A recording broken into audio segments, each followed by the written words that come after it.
छठ पर्व एक महापर्व है। ये परिवार के लिए, बच्चों के लिए रहा जाता है। ये बिहार का पर्व है, बट यहाँ पे भी सब लोग मनाते हैं। बहुत अच्छा लगता है। परिवार के लोग वहाँ पर इकट्ठा होकर एक साथ यह पर्व मनाते हैं। ये 3 दिन का होता है। फर्स्ट दिन होता है आपका कद्दू भात बोला जाता है बिहार में। सेकेंड दिन होता है खीर वाला प्रसाद बनता है, जो एक परिवार, सारे परिवार, ये ऐसा पर्व है कि इस दिन सारे परिवार एक जगह इकट्ठा होकर यह पर्व मनाते हैं। और सभी लोग भगवान छठी मैया से यह प्रार्थना करते हैं कि मेरा परिवार खुशहाल रहे और हमेशा इस तरह से बना रहे।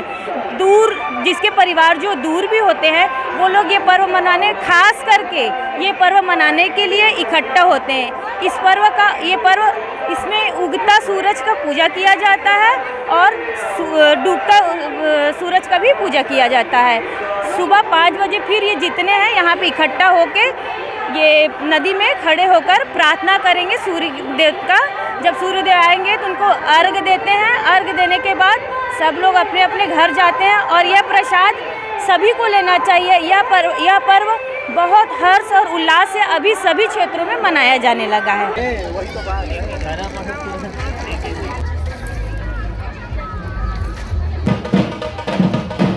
छठ पर्व हमारा बहुत पारंपरिक त्यौहार है। इसको हम बहुत धूमधाम से मनाते हैं और इसके लिए बहुत ज़्यादा साफ़ सफाई की ज़रूरत होती है और हम लोग बहुत ही आस्था के साथ इस व्रत को पूरा करते हैं और सभी माताएं बहनें निर्जला रहती हैं और निर्जला रख के हम लोग डूबते सूर्य को और उगते सूर्य देव को अर्घ देते हैं और छठी माई से अपने सुख समृद्धि, परिवार की खुशहाली, संतान की खुशी के लिए कामना करते हैं। महत्व बताइएगा छठ पर्व का। जी, छठ पर्व का महत्व यही है कि सूर्य देव को अर्घ दिया जाता है शाम, जैसे ढलते सूर्य को, उगते सूर्य को। और छठ पूजा का यही महत्व है कि आप जो भी मनसा आपका है वो छठ मैया सबकी पूरा करती हैं और आप देख ही रहे हैं जिनकी जिनकी मनसा पूरी होती है, छठ माई का व्रत इसी तरह बहुत धूमधाम के साथ करते हैं।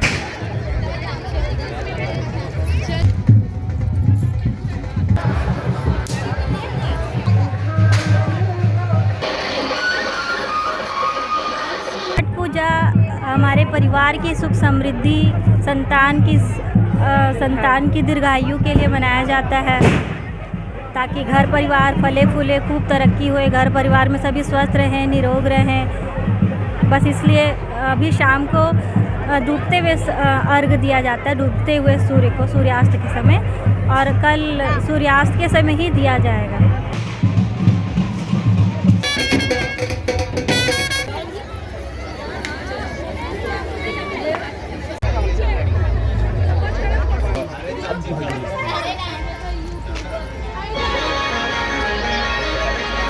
इसका महत्व बहुत बड़ा है। जो मांगिए वो मिलता है, हर किसी को पूरा होती है मनोकामना। इसलिए छठ व्रत बहुत बड़ा है और सारे हिंदू पर्व में सबसे बड़ा छठ व्रत है। इनके नियमों का पालन करना पड़ता है। बहुत सारे नियम के पालन करता है, जैसे कि आप हमारे देह में अभी नहीं सट सकते, किसी रास्ते में किसी के हम देह में नहीं सटेंगे। पूजा करेंगे तो कोई चीज़ को पैर नहीं लग सकता है। और चूल्हे के उसमें मिट्टी के चूल्हा में बनाएंगे और उसके बाद एकदम अलग कमरे में कोई बच्चे भी नहीं जा सकते।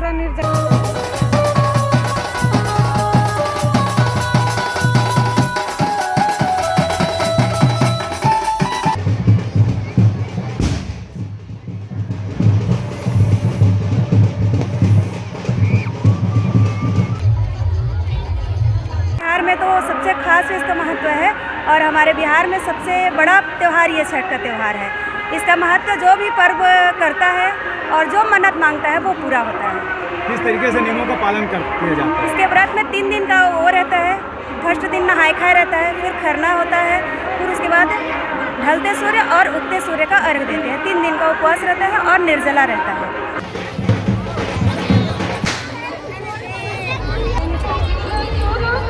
सभी राजनांदगांव वासियों को छठ पूजा के हार्दिक बधाई और शुभकामनाएं। छठ का पर्व, सूर्य की पूजा, माता रानी सबके ऊपर सौभाग्य बनाए रखे, अपना आशीर्वाद बनाए रखे, यही प्रार्थना है माता रानी से। और सभी साथियों को पुनः छठ पूजा के हार्दिक बधाई और शुभकामनाएं।